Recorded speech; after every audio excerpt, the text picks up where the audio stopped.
Hello, everybody. It's Thomas here. It is the second weekend in October, right in the middle of college football season. And if you live in Dallas, Fort Worth, or anywhere in North Texas for that matter, and you have a pulse, you'll know usually about this time it's Texas OU weekend, and it is Texas OU weekend. Yes, I say Texas OU. Some Oklahoma fans might see OU Texas, but we play this game in the state of Texas. It is Texas OU weekend. We can start saying OU Texas weekend if you ever lead the series, but we lead the series. Anyway, this is not a sports channel. I hope I don't lose any OU subscribers or Aggie subscribers for that matter. I think sports rivalries, when you're talking about the purpose of this channel, are petty and they mean nothing. And if you all would just finally realize that we're better than you, we could just get along so much better. Oh, I love backhanded comments. Anyway, now that we're through that, yes, I bleed burnt orange. I've never made that a secret. But don't worry, I won't look down on you if you don't. Anyway, so if you've seen my first video, you kind of know, or even the second one, you might know a little bit about what's going on with my life. And I try not to look at things like that as being either good or bad. It's just what's happening in my life right now, and I have to deal with it. And I honestly don't usually struggle to keep that perspective. That's real. That's something that I truly believe. Even though I'm 55 years old, I believe there are better days ahead.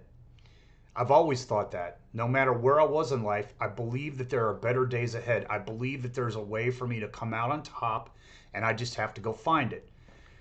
But back a little over a week ago, when I gave my 60-day notice, it was very anxiety filled, stressful, basically straight up dread and trepidation, because I knew that that was the first step in kicking off a plan that I had brewing in my head. And if you watch the first video, you'll know of everything I'm doing, of how my life is changing right now, and the situation that I have to deal with and how I'm dealing with it. It was just, at that moment, it was, do I keep going like I'm going, and do I go one route, or do I completely change everything and go another route? And I chose the other route. Now, just go. I won't talk about what I felt my options were. Just go back and read and watch the first video, and you'll see what I'm doing. Anyway, so it was really filled with all of that uncertainty in life, and it was overwhelming me to the point where I was having like these mini panic attacks. But I never lost my sense of rationality. It's not like I was getting ready to go, completely bonkers. I know that's not probably a very formal or appropriate term, but you understand what I mean. I kept my rational head about me, but yet I was just having that chemical release, and there was nothing I could do about it. I mean, I could stop thinking for a while. I'd try to watch some content and I'd forget about it, but then after the content was over, it would come right back. I'd try to watch something on YouTube or something, but then again, in the middle of watching that, I'm thinking to myself, okay, I got a plan I need to get done, and I'm sitting here wasting time watching videos. Although it's not garbage television what I was watching, it still I had other better things I could be doing, or at least listening to it in the background as I was working. But anyway, just that panic attack thing, and I'm just really I've never really been the type of person who gets panic attacks.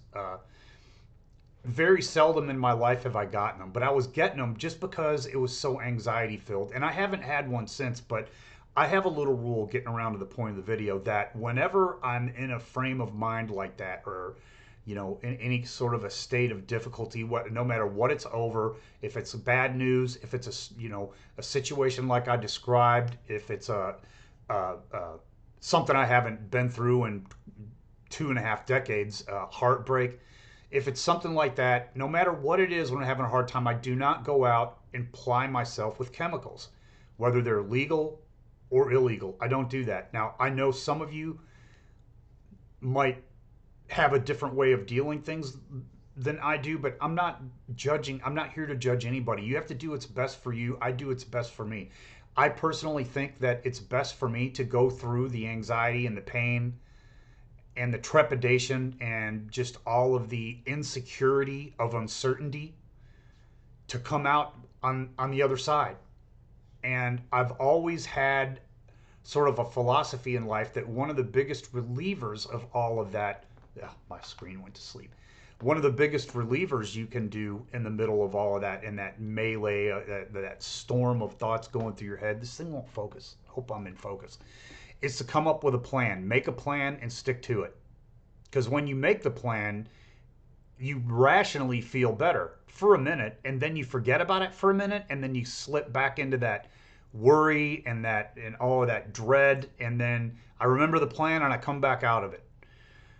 So anyway, I don't go out and ply myself with chemicals. I got to get through it. I believe that makes me a better person when I come out on the other side. How do I need to change? What do I need to start doing or stop doing?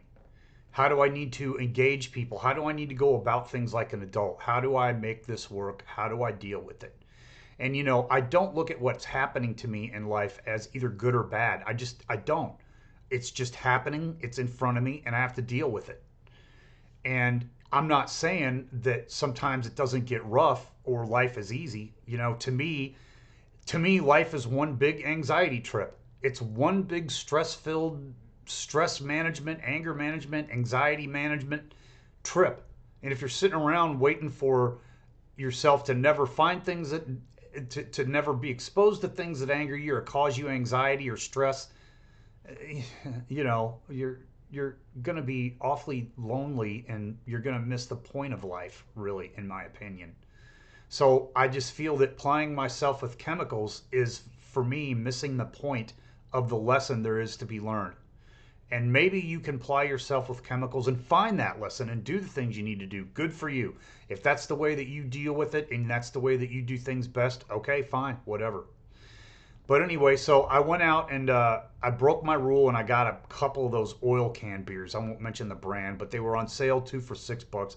And I came home, drank one, and of course it did not make me feel better at all. So I'm thinking, oh, well, that's because I didn't drink enough. But I knew right there that drinking another one wasn't going to help. It would only make things worse. So I went to the refrigerator. Actually, it was in the freezer. I put it in there to get it icy cold. And I took it out of there along with the mug I had frosting. And I popped that bad boy open and poured it down the sink, poured it down the drain. It's not the way I want to deal with things. Now, if that's the worst transgression in life, personal transgression I ever commit against myself, I'm doing pretty good. It was a very low cost, inexpensive way to prove to myself once again that it doesn't work and that's not a way to deal with your problems. There was no cost to be paid for it whatsoever besides the gas I burned to get over there, the time and gas I burned to get over there, and the cost of the beer. So, yeah, sometimes you have to reprove things to yourself, but as long as I do it in that inexpensive way, I guess it's really no big deal. Some people would call that a major victory. I don't know what I call it. Just besides sometimes the most valuable lessons are proving to yourself that things that don't work don't really work. All right, so I wanted to keep this under 10 minutes. I'm being successful about that. Yeah, time to kick it off. I don't have anything else to say. So please consider liking and subscribing. They both help me out. Liking helps you out because you do not have to wonder if you've watched a video before. When you see if you've liked or disliked it, you'll know you've watched it and you can go on to another one. You don't waste any time. All right, anyway, see you later, folks. See you in the next one. Oh, yeah, I had one more thing to say. Hook 'em horns!